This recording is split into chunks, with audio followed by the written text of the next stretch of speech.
Hoy! Tignan mo nga itong records ni Joel Villanueva. Ano ba to? Alam ko may dismissal to eh. Di sinagot siya ng mga taong matagal na roon. Yan ang nangyayari talaga kung hindi karapat-dapat ang ombudsman at binraso lang. Wala siyang pakialam na gawin ang maayos ang trabaho niya kasi ang gagawin lang niya, yung mission niya. Kasi yan, ang talagang deal dyan, babrasuhin ko yung pag-appoint mo. By hook or by crook, kahit bumaliktad. Mawasak ang institusyon. Malabag, hindi lang bend the law, break the law. I-appoint kita dyan, basta tirahin mo yung mga kalaban natin. Yes, sir! Nako, matindi-tindi ho ang pagsasalansan itong si Atty. Ferdy Topacio dito kay Boying Remulla dito sa video na to. Ang problema ho kasi kay Boying, talaga namang binraso yung pagkakatalaga niya bilang ombudsman ng administrasyon itong si Marcos Jr. Talagang binaliktad ho nila lahat ng rules nga para makaupo lang itong si Boying Remulla bilang ombudsman. Ngayon, siyempre bayad utang ngayon itong si Boying Remulla. Kasi ano ho nila yan insurance policy ho nila yan. Kumbaga kahit pa paano, meron ho silang extra shield pagka nakaupo itong si VP Sara sa 2028 sa kanilang ombudsman. Pero sa lahat ng kabalbalan na ginawa nitong mama na to, meron ho talagang kalalagyan ito pagka nanalo itong si Vice President Sara Duterte. Pero bago yan, isang like at isang subscribe. Masaya na ho tayo dyan at sa mga gusto sumali sa ating community, yung join button, nandyan lang ho sa baba.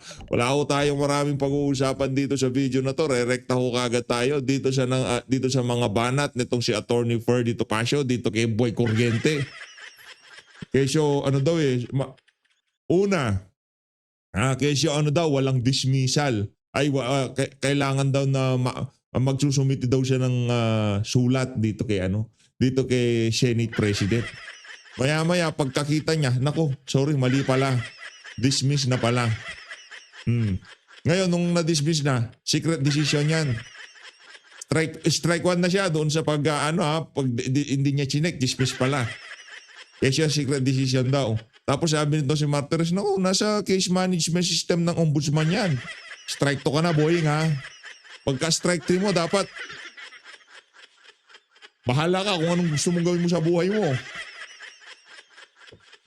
Pero, di ba, kakaupo mo pa lang, di pa nag-iinit yan tumbo mo dyan sa ombudsman.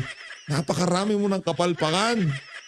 Pero pagka nagsalita yan, talagang ika nga. Siguro itong si Marcos Jr. dahil meron pagka-uto-uto itong si Marcos Jr. pagka nagka-cabinet meeting sila, ito pinakamaingay sa grupo. Ito siguro ang pinakamaraming sinasabi. Kaya tignan yung nangyayari kay Marcos Jr. Ano suggestion nitong si Boying Remulla? Siguro cabinet meeting, no, nasa DOJ pa. Mr. President, mas mainam siguro yung para makita nila na transparent ang administrasyon. Salin, SSin natin yung salin na yan. Sabihin natin sa sambay ng Pilipino na willing kayong maglabas ng inyong salin. Okay, Boying ha. Ako maniniwala ako sa iyo. Ikaw kasi yung trumabaho kay dati Pangulo Rodrigo Duterte. Kung ano man sabihin mo, yan ang paniniwalaan ko. Salin. SSin ng salin. Pagpasok mo sa ombudsman, ang iyong unang paksa, salin. Diba? Yung niya, yung selling point niya, kaya siya ang magiging ombudsman, isa yung salin na yan. Kumbaga hindi na mahihirapan itong si ordinaryong Juan de la Cruz na pagka gusto niya makita ang salin ng isang government official, madali na lang. Yan ang selling point niya Kumbaga ibahin niyo ako, ganun yun Ako ang gawin yung ombudsman kasi pag ako nag-ombudsman, ang salin ng mga politiko may isa sa publiko. Ganun ang selling point niya. Nung nakaupo na siya, hindi, syempre meron namang kahit papaano restriction yan.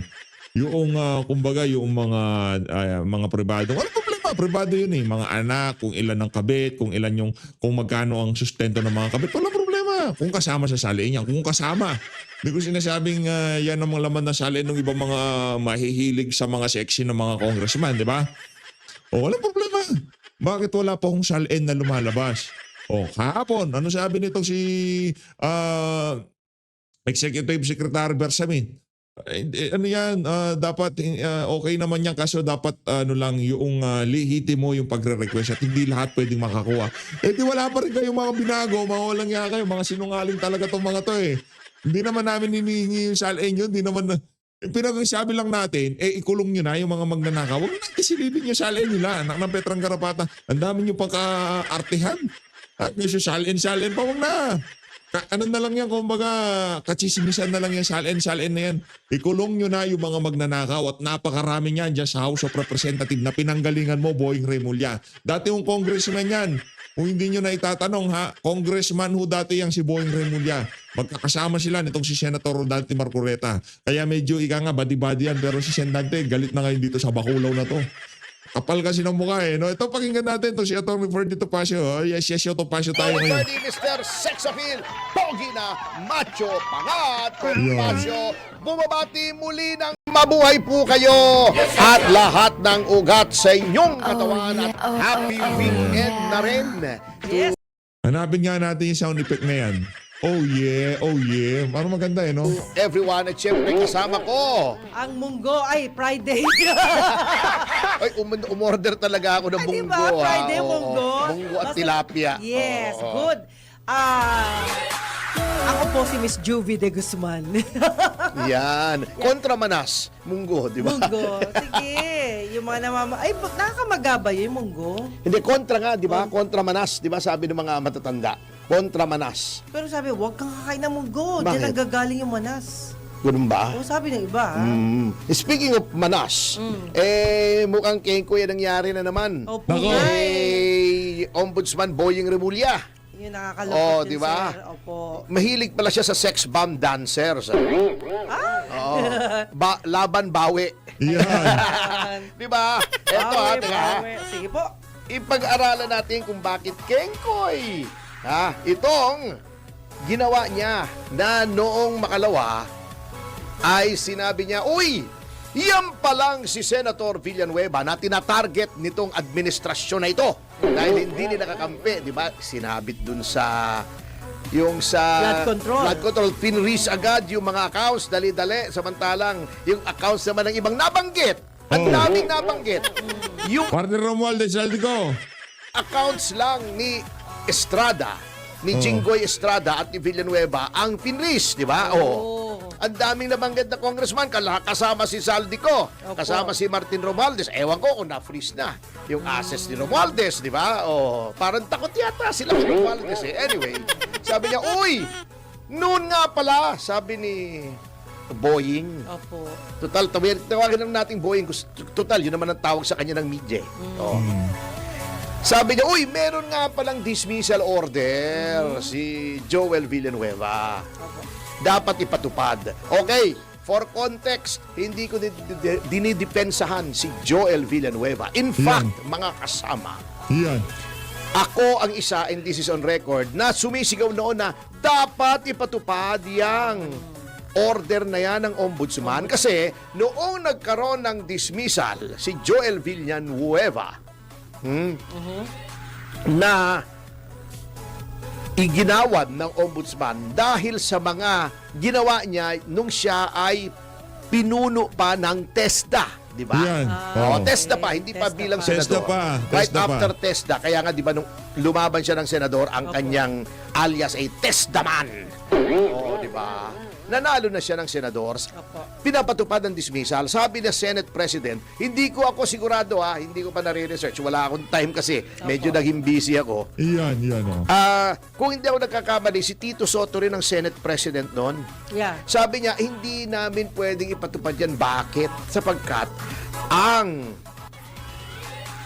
Senado lamang, under the Constitution, ang sole judge Yan. ng qualifications ng kanyang miyembro. May ini-invoke siyang gano'n. Baka hindi rin na-research itong si Boying Remulla yan.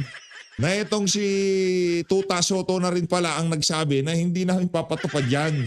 Kami lang ang makakapagbigay ng kaparusahan sa aming mga kasamahan.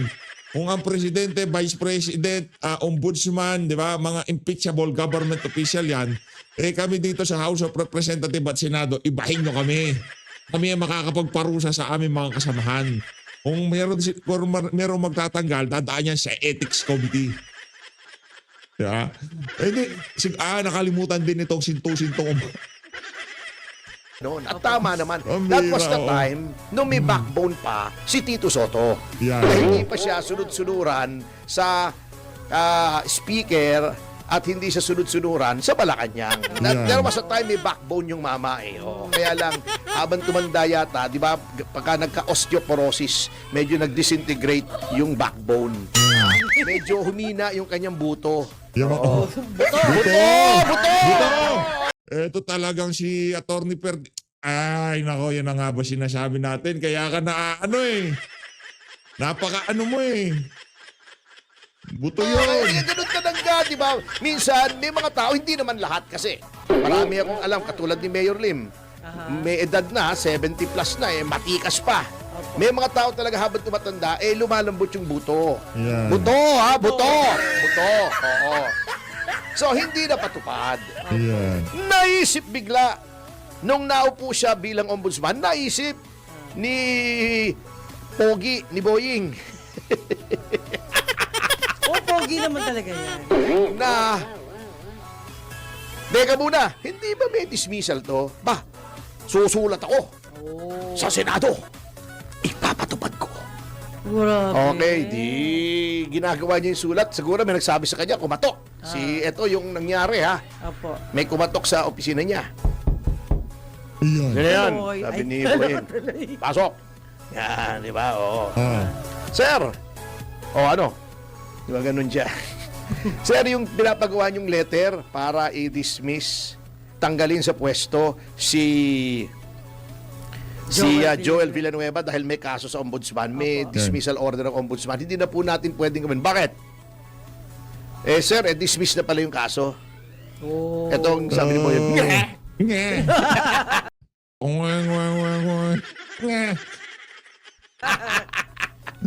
okay, di na pahiya siya. Hindi, sabi niya, sikreto na lang natin. Hindi, Ay, di pa yun? hindi niya sinabing sikreto. Ganito ang nangyari. Yan, Okay. yan. Hinarap niya ulit sa media, uy, Yan. meron na palang dismissal. Di pahiya Yan. siya eh. Isa Pahiya lang siya eh. kwek dyan. Ano man pumutok sa pagmumukha niyang wala eh. Oh, yan ang problema. Yan, para kay Boying. kwek. Yung kwek. Ayan. Yun ang nangyari kay Boying. Kwek moment yon. Naku, dismiss na. Nasabi ko na, pati dismiss ko. Teka, hanap tayo ng palusot. Eto. Yan, Pumarap siya sa palos. media. Binabawi ko na, dismiss na pala. Hindi ko alam na dismissed. Secret, dinismiss nung dating ombudsman. Yo. Oh. Anong secret? Dinismiss nung bagong ombudsman. Sino bang ombudsman ngayon? Siya. Sino bang may hawak ng lahat ng records ng Office of the Ombudsman ngayon? Siya pa rin. Ba't hindi niya alam? Hindi niya tinignan? Ayun. Hindi man lang niya inutos? Hoy. Hoy! Tignan mo nga itong records ni Joel Villanueva. Ano ba to? Ayan. Alam ko may dismissal to eh. Di sinagot siya ng mga taong matagal na roon. Yan ang nangyayari talaga kung hindi karapat-dapat ang ombudsman at binraso lang. Wala siyang pakialam na gawin ang maayos ang trabaho niya kasi ang gagawin Yan. lang niya, yung mission niya. Oh. Kasi yan, ang talagang deal dyan, babrasuhin ko yung Yan. pag-appoint mo by hook Oh. or by crook kahit bumaliktad. Mawasak ang institusyon. Malabag, hindi lang bend the law, break the law. Yan. I-appoint kita dyan, basta tirahin mo yung mga kalaban natin. Yes, sir! Yun. Yes, sir. Yan ang Oh. mission talaga. Yan ang mission ni Boying Remulla. Di ba? Yan o talaga, by the way, 1 million 5,000 subscriber na ho tayo palakpakan. Klase talaga yung mga kasama natin dito sa PH Update. Solid. Napakalulupit nyo ho ha. Maraming salamat sa mga nagpakulay sa mga nakalipas na araw. Maraming salamat ha. May mega love shoutout to sa lahat. Grabe. At sa mga mapanggang sa ngayon bumabati pa rin ho ng ating 1 million subscriber. Yung iba siguro medyo naliligaw sila, no? Namamali sila ng punta. Namamali ho sila ng punta. Kasi dito, ngayon siguro hindi na sila masyadong maliligaw. Kasi pagka nakita nyo PH Update, 1 million subscriber, palakpakan, di ba? Talaga dyan obvious naman huwag na tayo magkaguhan dito. Oh, Yung iba galit na si dinidepensa pa Attorney Fards. May mga ibang komentarista, ubod pa ng depensa kay Remulla Wala na tuloy nakikinig sa kanila. Wala akong pinatatamaan dito. Yan. Anyway, sabi niya, secret, you have custody and full access to the entire records of the ombudsman. Ikaw ang ombudsman. Ang tagal na rin, 2 weeks na ba? Yes. Oh, hindi mo alam na na-dismiss. Bago isisisihin mo yung dating ombudsman, Boss Boying. Boss Boying. Kaya hindi po nag-a-appoint ng politiko sa Office of the Ombudsman para hindi politicized yung office. Anong ibig Yan. kong sabihin? Hindi po trabaho ng ombudsman na maging popular o magpapogi o mag-disseminate ng information. Ang trabaho lang po niyan ay magtrabaho laban sa graft and corruption. Pag may na-dismiss, i-dismiss. Pag may na-file, ipa-file. Usually kasi, pag nadi-dismiss, dismiss. Kung walang makapick up ng media, wala. Opo. Ngayon lang naman kasi ako nakakita ng ombudsman, araw-araw gusto yung mukha niya nasa media Yun. Kasi politiko, kaya nga hindi dapat politiko dyan. Si Martires naman, justice yan ng Korte Suprema. Naging justice yan ng Sandigang Bayan. Yes. Ibig Nako. sabihin, meron siyang judicial temperament. Ano ang judicial temperament? Hindi po mahilig sa publicity ang mga huwes. Ayaw po ng mga judges ng publicity. Opo. Kasi nai-impluwensyahan yung kanilang desisyon ng public opinion na hindi dapat. Kasi kung ikaw ay politiko, kailangan mong magpapogi. Kahit hindi ka pogi. Hindi ko sinasabing hindi pogi si Boying ha. Pogi Pogi. yun. Kaya katawag natin si Pogi Pogi. Diba? Opo. Hindi naman natin tatawagin pogi yan, kundi pogi yan si Pogi yan si Boying. Kulay pa lang, kulay atay. Nalala ko na naman to si Sir. Loko-loko tong si Sir Jack Kung ano-ano kasi mga video yung pinagagawa. Si Francis Leo Marcos daw, tsaka si Marcos Jr. Magkakulay. Talaga nga atang magkapatid. Kulay atay. Loko-loko tong si Yun ang Sir Jack kaibahan. talaga, Ang oo. mga judges, hindi kailangan magpapogi. They just have to do what is in accordance with law. Kaya nga po, may security of tenure ang mga huwes. Hindi yan hinahalal ng bayan, kaya nga hindi kailangan magpapogi. Hindi rin yan pwedeng tanggalin sa pwesto unless may wrong ginawang kasalanang matindi. Yeah. Walang fixed term yan. Hanggang age 70 yan. Anong reason? Para nga hindi ma-impluensyahan. Yan ang temper. Kumbaga pagka dumating ka dyan, kahit sinong administrasyon ka, hindi ka pwedeng brasuin. Kasi ikaw dinatnang ka na nila dyan. Di ba? Ganun ho yun. Pero ito kasi yung problema naghalal sila ng isang politikong ombudsman Ang daming pwedeng pagpilian. Ito yung kumbaga ito na yung merong napatunayan. At pareha silang dalawa ni Marcos Jr. na malaki-laki pananagutan. Kaya kung magtatrabaho man itong si Boying Remulla, hindi lang para sa kanya. Kung sakaling hindi makatakbo itong si VP Sara, hindi lang yun para sa kanya. Hindi lang yun para kay Marcos Jr. Para din ho yun sa kanya. Ni dating ombudsman at dating Associate Justice of the Supreme Court and Associate Justice of the Sandigang Bayan na si Samuel Martires. Tahimik. Dinismiss. Alam nga magpa-press con siya, dinismiss ko to. Dinismiss ko to. Final ko to. Ikaw lang naman, Boying, ang mahilig yan dahil politiko ka Nasa kaibuturan na ng iyong puso na gusto mo ng publicity. Hindi natin masisisi yan, ha? Ibang physiognomy ng politiko. Gusto niyan laging preening in front of the cameras. Pa-cute lagi sa camera yan. Yan ang ugali mo. Yan. Pero hindi trabaho ng ombudsman talaga na magpa-cute sa media. Kung na-dismiss yan, trabaho ng media na tignan kung ano nangyari. Si Joel Villanueva, hindi na rin niya nilabas. Prerogative na rin naman niya yun na na-dismiss na. Wala namang problema. Hindi kung ayaw kong i-publicize, hindi ko ipapublicize. Hindi ba, lahat ba nang nangyayari sa buhay ko, kailangan ko i-publicize kahit ba politician ako? Hindi po. Kaya nga may media. Kung hindi mo alam, hindi po kasalanan ng dating ombudsman. Ikaw ang may duty na tingnan yung mga records bago ka magdadaldal. Katulad ng Pharmaly, sinabi niya, dapat ito i-reopen yung Pharmaly. Baka makalimutan. Anong makalimutan nasa court na nga?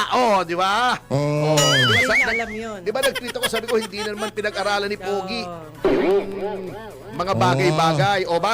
Yung Pharmaly kasi, isa rin yan yung isa daw yung sisilipin yung Pharmaly. Hindi naman pala nakasara Nasa korte pala yun eh. Ito talagang si Pogi, oo. Itong si Boying na kulay at... Lulusot siya, sasabihin niya, hindi, i-withdraw namin. Di i-withdraw mo, pero for you to say na nakalimutan, hindi po nakalimutan. Nasa korte na. Pag nasa korte na yan, lilitisi na yan. Kasi nga, ang nangyayari dito sa administrasyon na to, hindi Marcos administration eh. May Marcos administration. May Marcos. Mema. Mema sabi. Yeah. Mema sabi lang, kahit ano, ay sasabihin, yan ang tinatawag na namana nitong administrasyon ito sa ilalim ng administrasyon ni Noy Noy, kung saan nauso yung term, di ba? Na noy-noying. Yung noy-noying, yung sabihin, walang ginagawa. Kaya nagkaroon ng term noon, panahon ni Aquino, na mukhang ginagamit na naman dito. Akala ko galit na galit ng mga Marcos sa mga Aquino, ba't ginagaya nila? Idol pa lang yung si Noy Noy eh. Oo. Kaibigan na nila. Yung AIDS, di ba? Opo. Si Pangulong Aquino daw ay may sakit na AIDS. Ano sabi? Hindi yung AIDS na yung sexually transmitted. Edad. Dalawang AIDS ang sakit niya. Ano po? And it is definitely showing. Panot eh. Grabe naman. Isa pang AIDS Ano po? ng panahon ni Noy Noy. As if doing something. Parang may ginagawa Pero ay wala naman pala. Ito, patutunayan Parang huya si Marcos Jr., ganyan din siya. As if doing something. ko sa inyo ha. Okay. Bilang matibay na patotoo, mga kaibigan. Eto ha. Eto kinuha ko sa mga press releases ng Philippine News Agency, yung opisyal na tagapagbalita ng Gobyerno. Eto, isang kanilang press release. Opo. Press release. Yan, okay. ICI outlines asset recovery strategy. Okay. Sinasabi nila, nakikipagpulong daw sila sa DPWH, sa DOJ, Cybercrime Chuchu, Maritime Industry Authority, Civil Aviation Authority. Good yan! Opo. Lahat-lahat, ang dami. LRA, BIR, SEC, Anti-Money Yan. Laundering, Philippine Competition Commission, OSG. Good yan. Tama yan. Yes. Ngunit, alam nyo, tama naman yan. It's a whole of government approach. Pero hindi nyo na kailangan sabihin yan. Bakit? Sapagkat nasa poder na po ng mga ahensyang yan na meron na po tayong makinarya for asset recovery na diniscuss na natin, di ba? Yeah. Either for feature under yung sa may graft case o may plunder case at na-convict yung tao. Opo. Okay? Ipo-forfeit talaga yung ill-gotten wealth or yung Office of the Solicitor General ay mayroong kapangyarihan na mag-file ng civil forfeiture case kasi obvious naman po rito, nakalagay na sa batas ang pamantayan, ang standard. Kung ang iyong mga ari-arian at yung kaperahan, Opo. kaperahan ba ang tawag doon? Yes. Na yung cash mo, yung cash deposits mo, yung cash mo, Kasama yun sa asset, di ba? kung yung iyong mga ari-arian, iba-ibang mga ari-arian di ba may liquid assets, yung malalambot na ari. Hindi yung cash, di ba? Yung merong yung di ba hindi merong solid assets, Yeah. yung matigas na ari. Na pag-aari. Ayun. Hindi, di ba bahay. Yeah. Sasakyan yung nahahawakan mo. Yeah. Yung mga aring nahahawakan. Yes. Pag-aari na nahahawakan. Sasakyan, relo, Sige, ha? okay. Bahay at lupa, kondominium, yung Ayan. pwede mong yan, ha? Liquid, tsaka solid. Liquid, yung cash. Although nahahawakan mo, syempre, yung ibig sabihin, yan ay madaling Madaling makuha. gastusin. Hindi, madaling gastusin. Madaling makuha. Kasi pag pinambayad mo yan, wala na. Wala Liquid na. assets yan. May fixed assets yan. Opo, yun. Okay. Pag yung amount niyan ay sobra sa iyong kinikita at madali namang malaman eh. Kung public official ka kasi may salary grade yan eh. Opo. O, pag salary grade, titignan mo lang magda-Dan Fernandez ka lang. Google mo lang. Google mo lang. Magkano ba ang salary grade 26? Ano ba, congressman, 380,000 yata a month. O, salary. O, times 12. O, magkano yun? Mga 4 na milyon mahigit. Ay, meron kang bahay, 100 million. Ba, may presumption na agad na yung sobra sa yung kinikita, yung difference between yung kinikita mo at yung presyo ng mga pag-aari mo. Alam ba, napakalaki ng pag-aari mo. Mga ari-arian. Malaking mga ari-arian, malaki Okay, halaga, sige. ay ill-gotten wealth Wealth, yan. yan. Pwede nang i-civil forfeiture yan. In which case, ang kailangan lang sin civil ay preponderance of evidence. Yun. Pag criminal, siyempre, kailangang makonvict ka na. Pero ang makinarya ay naririyan na. Naririyan na. Okay. Mamaya, pagbabalik ng ating pag-aaral, ipagpapatuloy po natin bakit King Ayun na nga mga kababayan, at dahil dyan tapos na ho itong kay Atty. Ferdy Topacio. Punta na ho tayo dito kay DJ Chacha. Game! Palang talagang mababasa mo ng buo eh. Arrested protesters, 216. Politicos, 0. We're Nako. seeing a social volcano erupt. Ayan po mga kapatid, ang column ngayon ni Jairus Bondoc sa The Philippine Star. Kumbaga, Ang hirap nga ho noon mga kababayan, walang naaarestong kurakot o yung mga nagkikilos protesta, inaaresto nila. Pambihira. binilang niya ho yung mga naaresto na mga nagpoprotesta at hindi pa siguro nasama dyan yung mga binigyan na po ng subpina. Ng mga student leaders po, no? Ng pulis. Pero sa mga sangkot po dito sa pinakamalaking kontrobersyang ito, wala pa po talagang as in naaaresto. Wala pa pong arrest warrant. Eto ho, kasi meron tayong mga balita na pong inihanda para po sa ating pong News 5. Gusto ko lang po munang simulan po itong ating diskusyon para lang ho ninyo maintindihan po ng lubos, no? Kung bakit po natin hindi ho dapat po ito titigilan na issue. Kasi sa ngayon, malinaw na ang katotohanan kung bakit po naman talaga marami po ang nagpapakamatay, pumapatay, gumagawa ng lahat ng kaparaanan para umano maglingkod sa bayan. Yeah. Aha.